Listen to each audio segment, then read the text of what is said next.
Hello and welcome to Just My Opinion, man. My name is Riddhiman, And I'm Jivesh. and we're excited to begin our very first episode on this show today. But before we go there, though, we did a short clip about who we are, why we thought of starting this podcast about the game that we love, and we'd urge you to check that out. We'll leave a link to that in the description in comments below. If you're on Facebook, we'll put up a pin post, same for Twitter, and in case you're looking at us on Instagram, you'll find a link to the video in our bio, and that's something I always wanted to say. So yeah, do check that out, and yeah, let's begin the first episode. So today we're gonna talk about the Premier League Big Six, and namely that's Arsenal, United, Chelsea, Spurs, Man City, and Liverpool, of course. And we're gonna go into each club into a bit of depth and talk about what we think we can expect out of them this season. So yeah, without further ado, let's begin with the club that's at the top of the table each season when it begins, Arsenal. So Juggy, Yeah. of course you're the biggest Arsenal fan I know. Yeah. What are you expecting out of your team this season? What kind of football are you expecting them to play? Okay. So Mikel Arteta has been at the club for almost more than half a season now, and his first job was to kind of understand how to get the defense together and to stop leaking goals at the back, Hmm. which he's figured out to quite an extent. But obviously, when we're talking about the top six right now, and we're talking about contending for the title, we're nowhere close when it comes to defense. But I see a gradual improvement, and that's where our defense is at the moment. Coming to the midfield and the attack, Arsenal has always been a great side at scoring goals, and they Yeah. still are. And having one of the most prolific strikers in the Premier League right now, Aubameyang, obviously bolsters the attack. And in midfield, I still feel we need a central defensive midfielder that can actually sit in front of the back four and protect the back four. Ceballos or Xhaka, both of them are not quite adept at that role. They have other qualities, but not that per se. Torreira seems to be out of favor with the manager, who kind of could play that role. Uh, so when it comes to the top six, my expectations are that we finish in the top four, and the board seems to have backed the manager at the moment to a certain extent in the transfer window. And yeah, as an Arsenal fan, I hope we can get closer to the top two and finish minimum the top four. For me, I mean, of course, you know, you when you talk about Arsenal, you're talking about a stature of a club that belongs right up there, right? Yeah. But when you talk about the job Arteta is doing at Arsenal, I don't think you can leave behind the side that he inherited from Unai Emery, because the first 11 or the football side of things was a complete mess. Yeah. Arsenal lacked that identity, Yeah. and for Arteta to come in and galvanize the team in such a short span, you can already see what he's trying to do with them, the kind of football he's getting them to play, and especially like how he's managed to do that in such a short span, like the players adjusting, because the season and a half that Unai Emery had, you kind of had an idea what he's trying to do, but you never really knew what was going on with the first team. Yeah. Like they lacked that clear identity, which Arteta has. He's got them playing out from the back like he does. Yeah. I'm sure as an Arsenal fan you love watching that. So initially, when Unai Emery came in, he started playing a certain kind of football, Yeah. which initially did help Arsenal win a few games. And initially when Arteta came in, I thought it's the same scenario where a new manager comes in, the team has a little bit more motivation, they win a few games, and the ball starts rolling down from there. But somehow Arteta has found a way to play out from the back, Yeah. wherein we don't lose the ball a ton of the times. And which is very similar to what Guardiola also used to play at his Man City teams. And Arteta, having worked most of his professional managerial career under Pep Guardiola, I would assume he's imbibed some of those qualities Yeah. that Guardiola had, which, I mean, he's a great manager to imbibe qualities from, to be fair. And he also, I feel Arteta also has that kind of calmness about him that Wenger had, Yeah. which obviously he was captain of the Arsenal team. He's played under Arsene Wenger for quite a while. Yeah, you can say he knows the club. Yeah. And I mean, as an Arsenal fan, keeping aside the football perspective, as from an emotional point of view, I think I'm more attached to the club because Arteta is the manager. For example, you would be because Frank Lampard is the manager at Chelsea right now. Yeah, that's always a good sign when you can get the fan base to start believing again, which I do see in Arsenal fans of late. And I wanted to get now into a bit more into brass tacks, and especially with the kind of formations Arteta's Arsenal is lining up with. Like when he came in with the philosophy of playing four at the back. Like typically possession-based sides do kind of prefer a 4-3-3 sorts, but he's adapted to the resources he has at the club, and now you see Arsenal lining up in a 3-4-3. Yeah. Where they're building out from the back, but they're going up with five in attack with the two wing backs joining the front three. Yeah. So is that something you think of as a temporary fix, or going ahead into the season, do you see that formation and that pattern of play continue? So I mean, Arteta's had some success playing three at the back, but I think that also boils down to the fact that he does not have the full backs or the athletic midfielders that he needs at the moment. Once he has the full backs that have a lot of stamina that can run down the wings all throughout for the full 90 minutes, and the midfielders that play full box to box games, once he has those players that he needs, I think we should move back to a four at the back formation. But I mean, Arteta has had a successful spell with three at the back. So only time will tell where Arsenal lands up. So you're talking about Arteta not quite having the tools as yet. Yeah. So whom would you kind of like to see Arsenal bring in still in this in the rest of the transfer window that still remains? And also, what kind of realistic targets are you hearing about at the moment? So when we're talking about midfielders right now, the story goes that Arsenal is out to get Asamoah and Thomas Partey, or one of the two, which I don't think are easy gets for our club right now. But I mean, if they can maneuver it and they can get one of the two players, I think that will bolster the team to quite a big extent. I'm a big fan of Thomas Partey. I think his defensive ability is brilliant. I think under Diego Simeone, he's kind of understood the defensive role very well. Hassan Mawar is a technically gifted player. We saw him in the Champions League. He did bits in all the matches. Yeah. And every time I seem to go onto Twitter and I seem to go onto Fabrizio Romano's page, all the Arsenal fans are waiting for the "Here we go" an hour. Is what it seems. Yeah, I mean, he's quality. That guy is. I mean, both of them are quality players, but I would like to see them at the club, and let's hope that Arsenal can gather the funds together to get them here, because our management or the team or the people that own the club are not ready to pump in the money to get these players. Yeah. And Arsenal this is also a very tricky situation with the COVID transfer window. That is, I mean, obviously clubs have tighter funds this summer, so yeah, that's also there. That's also a factor to contend with. I mean, but for the last few years, Arsenal fans have not been very happy with the owners of the club. Yeah. Because they have not been willing to back the club to the point where a club like Arsenal deserves to be backed and to be able to challenge for the titles. Yeah.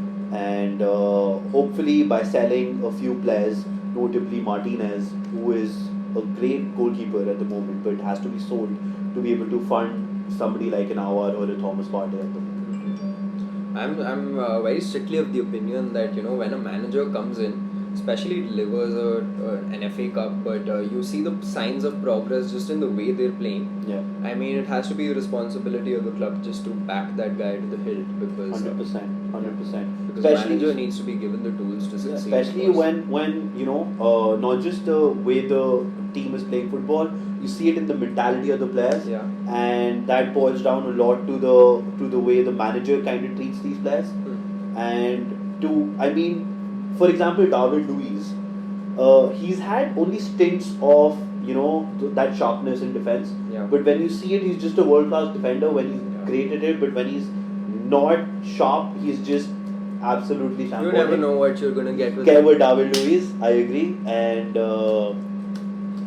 I mean, I think mentally Arteta has been able to solidify a lot of these players. Right. So, in terms of results, do you see your club breaking into the top 4 this season? Yes. Yes, I do. Yeah. Nice.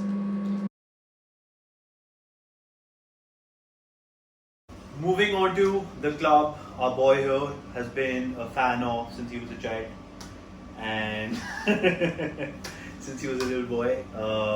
They've had a fantastic transfer window.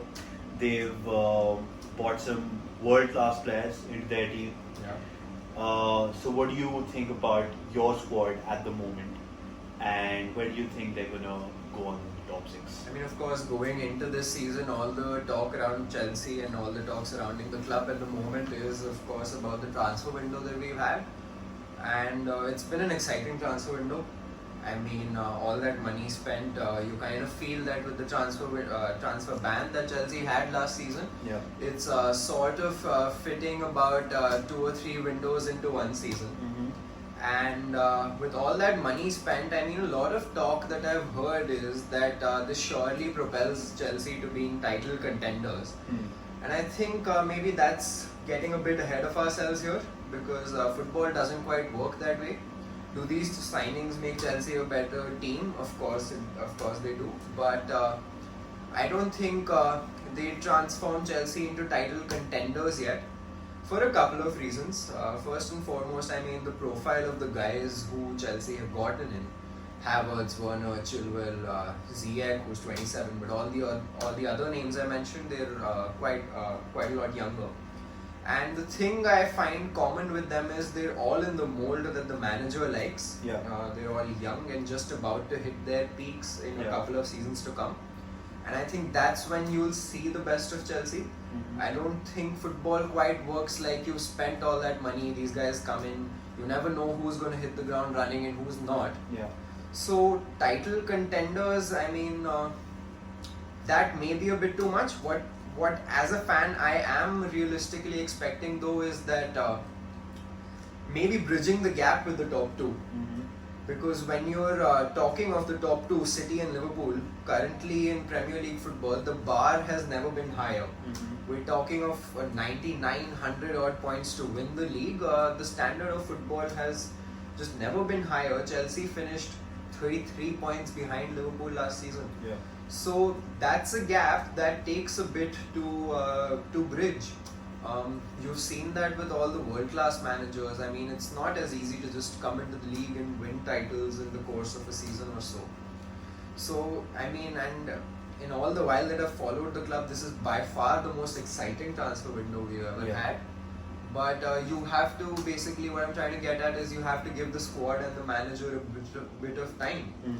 And as a fan, and as I've been following all the talk around the inner circles of Chelsea, you know, there's also, I mean, of course, with Chelsea and a club of that stature, there's going to be pressure to win trophies. But the pressure isn't as high as Roman Abramovich's early years, when managers were sacked when they weren't able to deliver Champions League titles. So when you say that the squad has been strengthened and you've got so many new talents, what is the gap that still needs to be bridged between you and, for example, a Liverpool or a City at the moment? I mean, of course, Chelsea even last season and even now are far from the finished article. And when you're talking of reinforcements that are still needed, look no further than the goalkeeper position, which is one of the most fundamental positions in the pitch. I mean, just look at, if I can just point to Liverpool's example, just look at the transformation that signing Alisson has made for them. Look at what City did with bringing Ederson in and having that, topsy-turvy season with Claudio Bravo in goal one season to bringing Ederson in and just winning the league 2 straight seasons in a row. So, I mean, Chelsea's goalkeeper, like, where do you begin? The fact just is that, I don't think Frank Lampard has the confidence in the keeper. Neither do any of the fans. By the looks of it, neither does the backline. Yeah. He doesn't inspire that sense of confidence, and he doesn't give you that sense of safety that the team needs. Yeah. He doesn't command the box like keepers should. And when I'm talking of goalkeepers, think of all the sides that have ever won the Premier League. You can't think of a single side that doesn't have, a keeper who's right up there. That's just one of the positions that's so important. So the goalkeeping position is one, because Chelsea's drawback, so to speak, in the last season has been leaking a lot of goals. We let in, I think, 55, 56 odd goals, as many as Brighton, down in the bottom half of the table. And our weak point has been in conceding goals from defensive transitions and from crosses into the box. Yeah. Defensive transitions, that's one spot I think we can still do better as you coach the team. We had N'Golo Kante missing for most parts of the last season.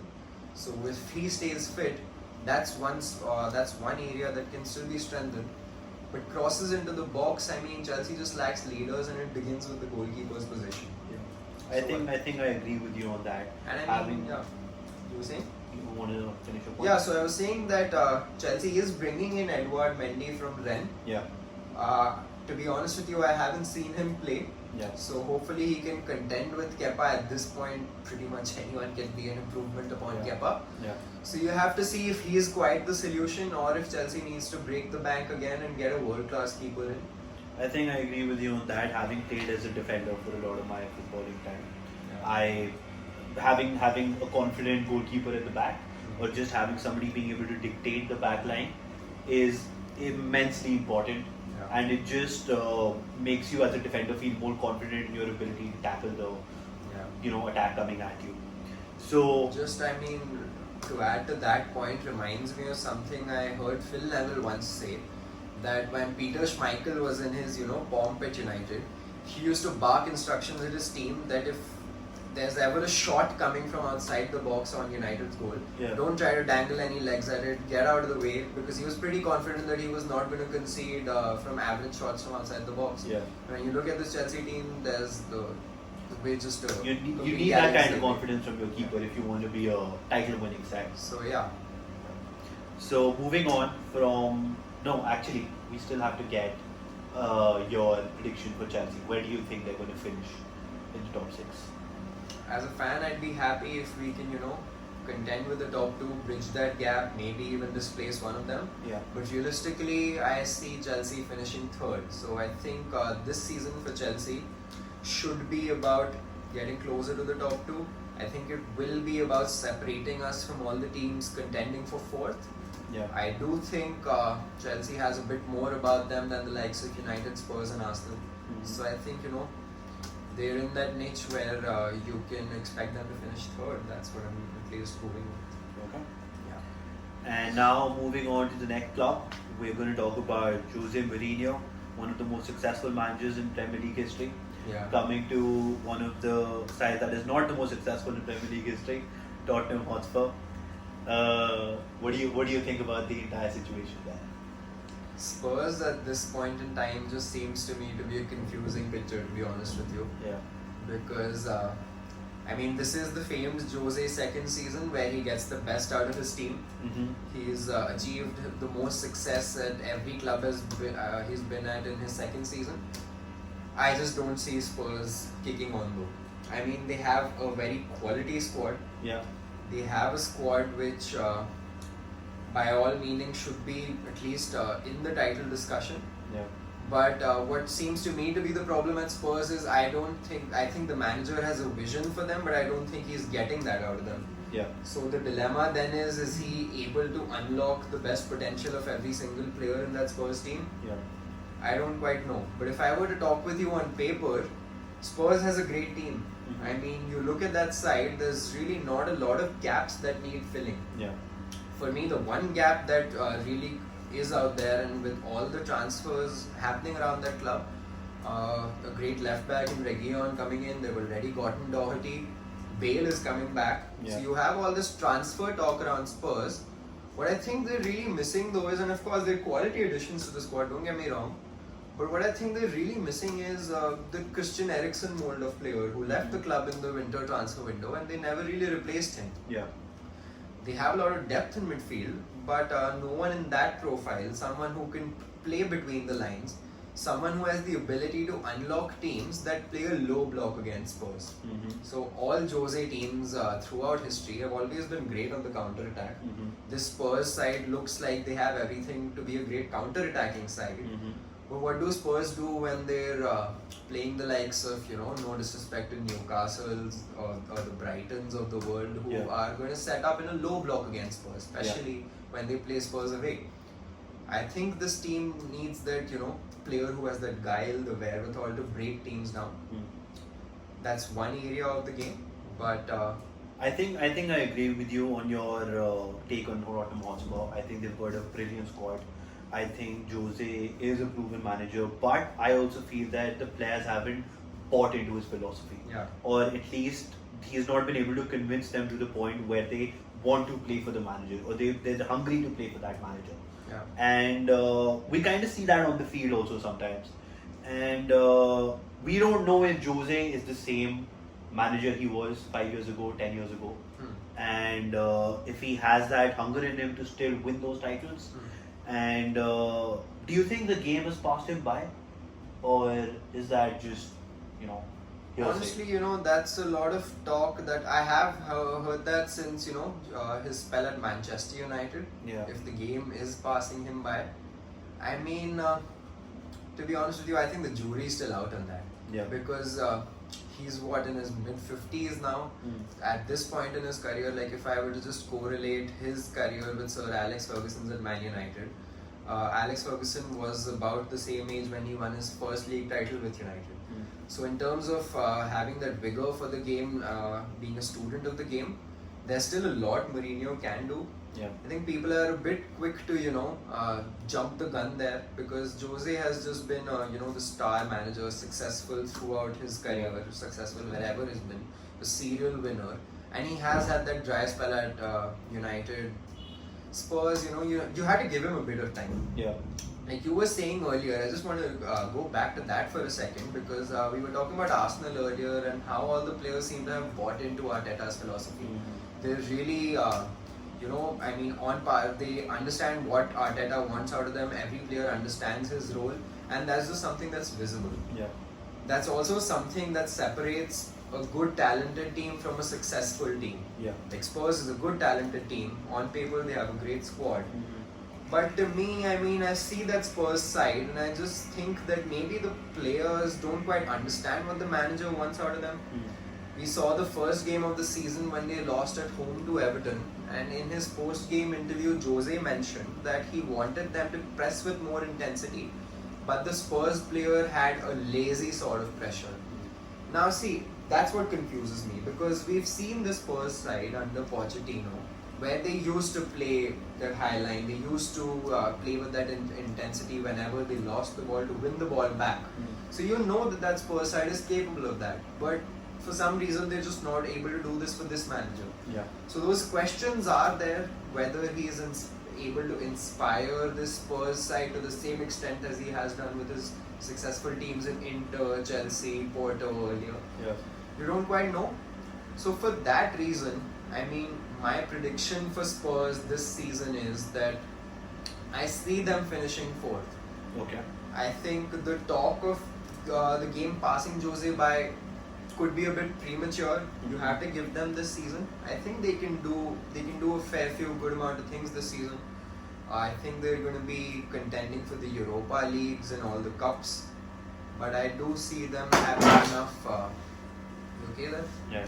I do see them having enough depth in their squad to somehow make it into fourth. I like their chances over United and Arsenal, to be quite honest with you. Okay. Fair enough. I think for me, Spurs are going to finish sixth below United and Arsenal. Arsenal being fourth, and that's where we stand on the Spurs football team. Of course, contending with Spurs at this moment and sort of at the same area in terms of their development cycle is Manchester United also. Yeah. What are your thoughts about them this season? Oh, I think Manchester United, they did finish third last year. Yeah. And I mean, that's not an easy feat, but I think they haven't quite strengthened their team the way that their competitors are in the Premier League right now. And the kind of gaps that everyone else is filling in their teams. I think at the moment, United have not had a great transfer window. Yeah. And they still need to strengthen that back line, because for me that's a big hole in their team. Plus, also having a solid central defensive midfielder is what they lack. I mean, Matic is okay. He can hold the ball, but he doesn't have the legs anymore.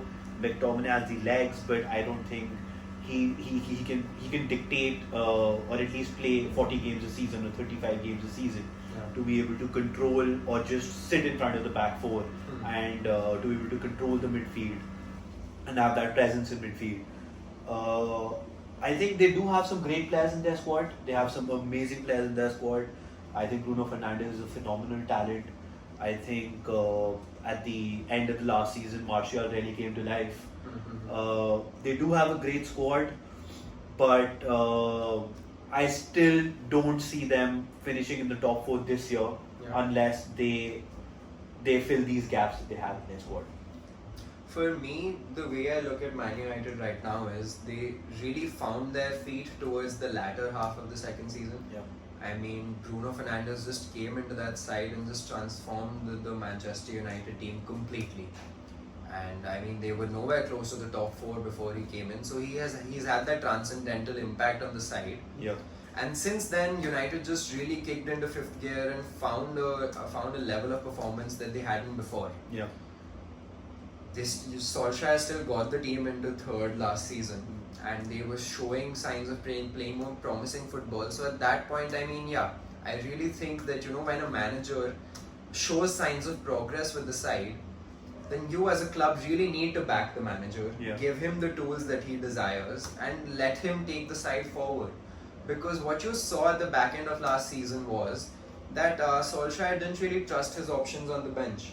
He had his first 11, his best 11 figured out, but when they were in tough spots, he'd wait until like the 75th, 80th minute to make changes, which just suggests to you that he's not quite happy with his squad depth. Yeah.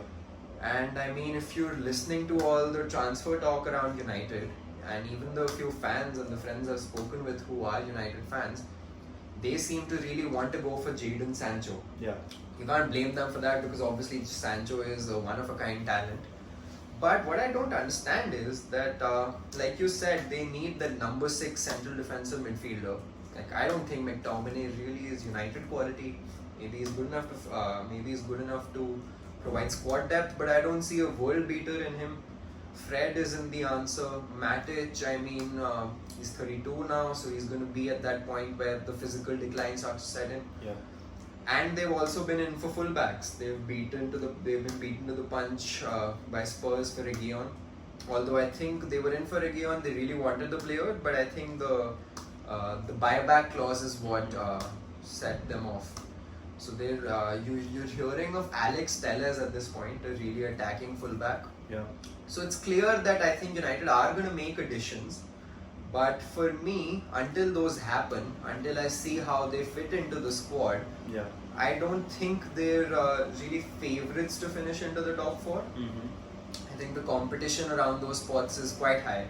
You're seeing an Arsenal under Arteta on the rise. Like I said, I think of Spurs doing a bit decently under Jose this season. Yeah. So, until the transfer window is done really, and we'll talk in further depth about the kind of transfer windows each team has had. When we plan to do an episode around that, so when the window finishes, we'll approach that at a later time. But Man United, I mean, I think at this point I see them struggling a bit. I see this season being a bit more of the same from the last season, where top 4 would be a good achievement. They'll be a threat in the cups, but I think... Final answer, where do they finish in the top 6? I see Man United in the Europa League spots, so either 5th or 6th, and I can be proven wrong, you never know. they could hit the panic button.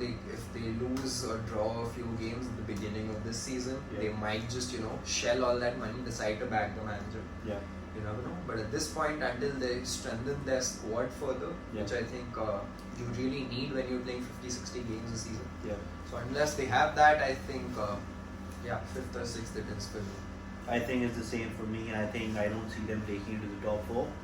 I think United fans are frustrated for good reason, because when you finished 3rd last season, you're expecting your side to kick on and challenge the top 2. Push them into a spot where they want to be at least be in the title discussion. Yeah. And at this point, they're just not. But in the title discussion, I mean, I think you just really can only boil it down to Man City and Liverpool this season, right? Moving on to the other Manchester side, and moving on to Liverpool and City now, to the big boys in the league right now. Let's start with Manchester City. Yeah, I want to talk about City first too, because this is going to be a very, very interesting season. Yeah. For a number of reasons. I mean, obviously the pressure is really high when you're a club like Manchester City, with the kind of investment that goes in there, with the kind of squad they have, and with the manager they have, who is one of the best managers in the world, if not the best outright. Yeah. The pressure is always going to be on them. They have aspirations and ambitions to win the Champions League, but when we're talking of the Premier League, they're legitimately one of those sides who can be disappointed if they're not winning the league. Yeah. So the pressure is on them for that reason, but it's a very interesting season because Pep Guardiola in his 5th year at Man City, this is going to be the longest that he has been at any club. Yeah. 4 seasons at Barca, 3 at Bayern. So in the final year of his contract, does he still have the hunger and the fire in him to propel the team forward? Yeah. Because he does talk about managing being an all-encompassing project for him, and he does claim, and he has made these claims, that he gets burnt out after a 3-year span, and he likes to take these breaks. Would he still have that hunger, as you were saying, to actually that famous sabbatical after Barcelona, just 3 years at Bayern. I think there were also a lot of contributing factors to those things. I mean, behind the scenes, Barcelona is a hugely political club. Yeah. Bayern, he may have felt like he can't get more out of that side. So it's really about whether he still feels, and I think personally, he still looks at taking City to European success as a huge challenge. Yeah. But apart from that, I mean, Guardiola himself has alluded to the manager job being one that can only be worked in short cycles in. Yeah. But I have read a few interesting things about this being the happiest Guardiola has ever been in a job. Yeah. So, I mean, in terms of his personal life, he's invested in businesses in Manchester. He runs a restaurant there, which I mean is an interesting thing. And in terms of just the backroom staff that he has, some of the guys who he works with are people he's known ever since he was growing up in the game. With Ferran Soriano and Begiristain in the directorial roles there, he is with a team who he trusts, whom he knows. Yeah. And also a thing that is at a club like Manchester City, he's gonna be given pretty much everything he demands in terms of reinforcements in the squad. Because we know that financial fair play does not apply to Manchester. Yeah, it just doesn't seem to, because every other club talks of having to sell players to actually get a few of them in. Yeah. With City, that seems to never be the case. But he's also, Guardiola, he has that stature as a manager where, he's never going to be sacked. Even if he doesn't deliver trophies every season, he's never going to be sacked. Yeah. He's going to leave the club of his own volition. So, I mean, with this being the final year, could this be it? You never know.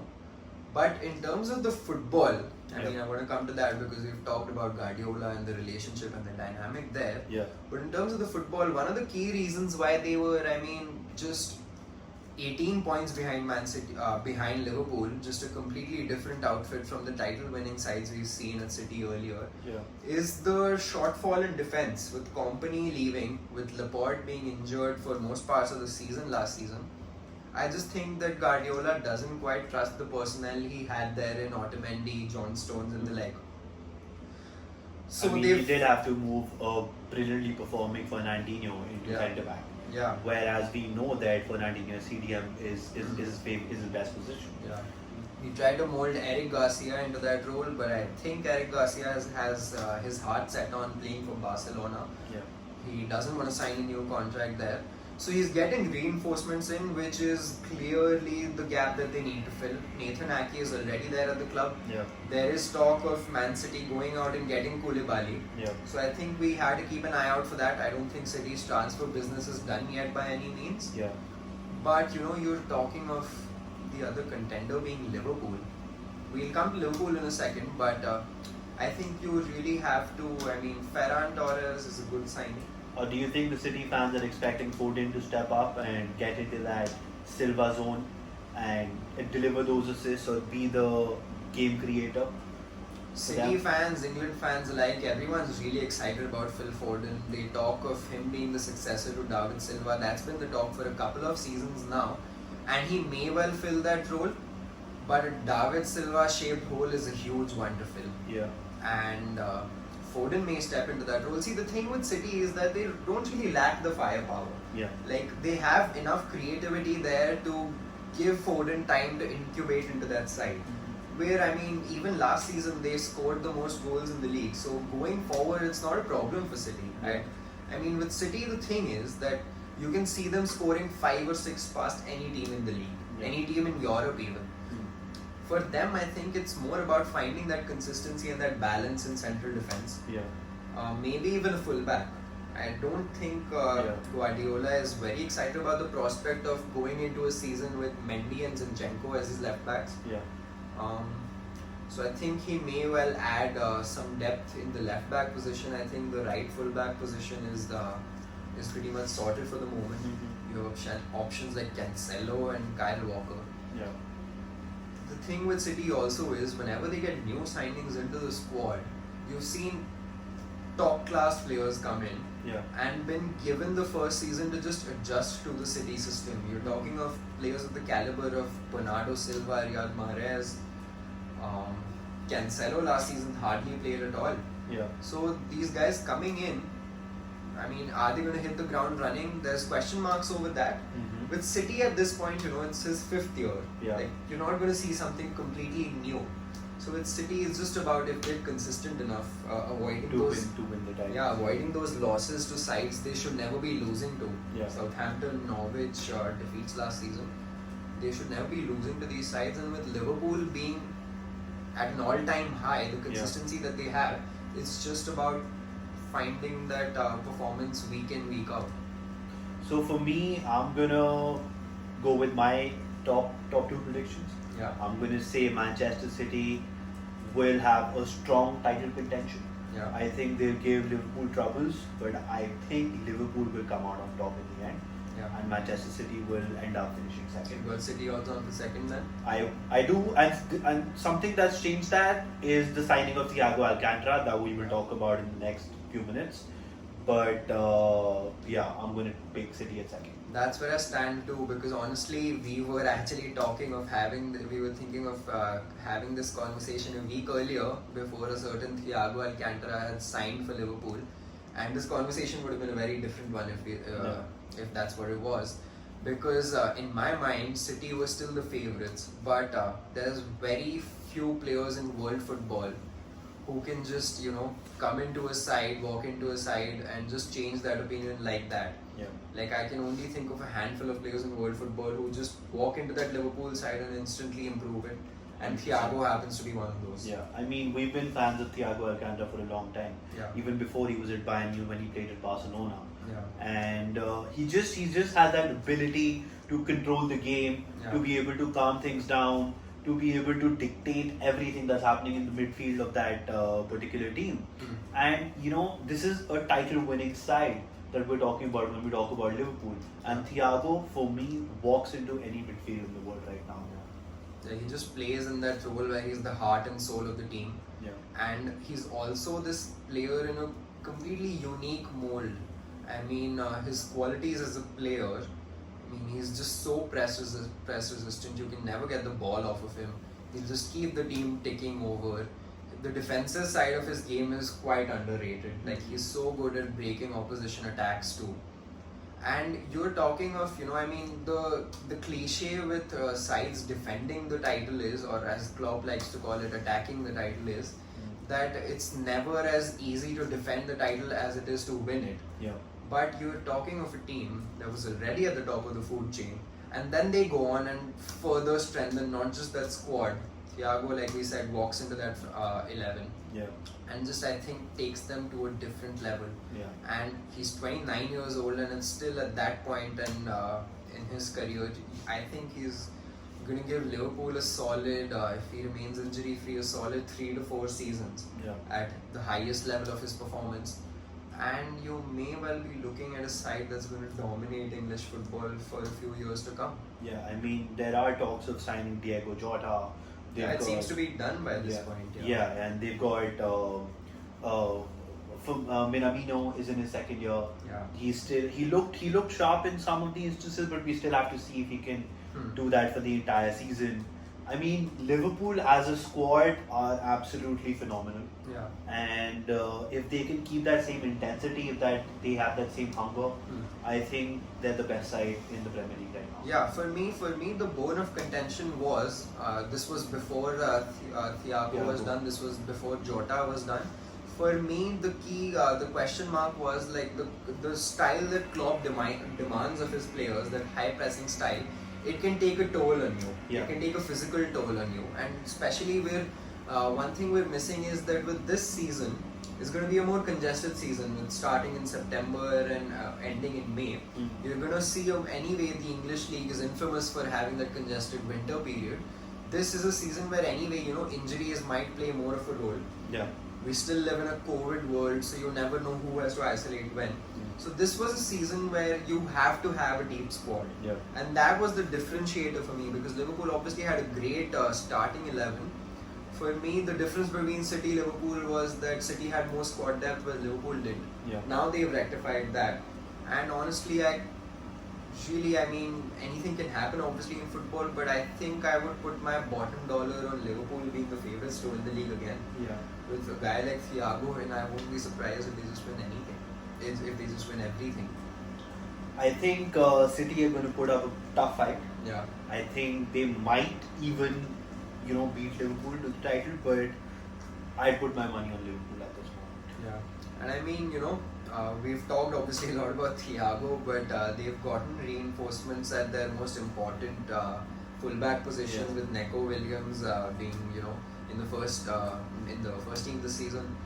You have them signing Shimikas, I think, who is a backup for Robertson. So they're really well covered in all the positions, and as a fan of the game, I just can't stop raving about Thiago. He's just absolutely world class for me in that position. I mean, you just love to see that. With Kevin De Bruyne and Thiago in the Premier League, I just think you have the two best central midfielders in the game, in their unique roles in the world, for me, playing in the league at this point. As a Chelsea fan, I don't like it too much. I would have much rather seen Thiago move to Barcelona perhaps, but as a fan of the game, as a fan of the Premier League, you just love to see this. And I think, you just, have to, for me, Liverpool just wins it again. I haven't seen anything that suggests otherwise for me. So I think that's our opinions on the entire situation. Let us know in the comments who finishes top 6 for you, and why do you think that. And that's our episode for today.